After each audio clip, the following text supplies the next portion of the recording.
Deputy Eugene Gregory came of age on a ranch outside Jacksonville. And like the good guys in old westerns, this man who wore a cowboy hat was always ready to come to the rescue. I can remember when we were first married, if somebody was in distress along the road, he'd pull over and help. He was always there to help people. In Geneva, the people he served started calling Gregory Stetson due to that trademark hat.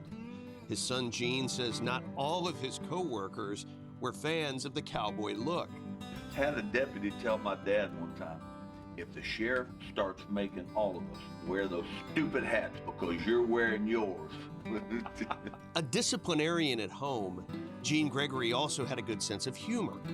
But according to his son, it wasn't always easy to tell the two apart. He had a dry wit, and it was sometimes hard to tell whether he was joking or whether he was not. And he would have to tell us, I'm not kidding. And we're like, oh, yes, sir. I was fortunate to marry a man who loved the Lord, loved his family, was an excellent husband and father. I was a good example to his boys. On July 8th, 1998, a call came into dispatch from Geneva of a dangerous, unstable man who had just pulled a gun on his landlord. The disturbance escalated. We got a neighbor in here. We have massive gunfire. Yes, sir. I think he's on berserk. Gene Gregory took the call. Up in 1943 hours. The call that would be his last. Pull back and set up a perimeter. Pull back and set up a perimeter. Gregory was shot and killed by a suspect with a history of mental illness. Something in him that night had snapped. An angry man with an arsenal would die shooting to the very end.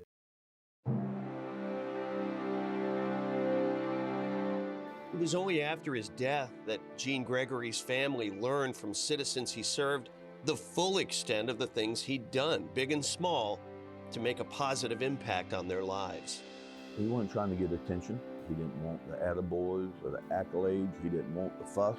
Gene Gregory's death was the beginning of a push led by his family to make it easier for law enforcement to involuntarily commit and get services for those with mental health issues who are showing the potential for violence. And I think that's the biggest thing, is to recognize it, and so people don't have to be ashamed of it. It's an illness, and that they are willing to reach out and get the help they need, and that now there is help.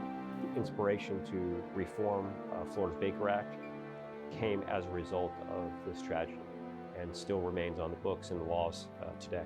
I think people are beginning to realize more and more if they can head it off before it becomes a serious problem.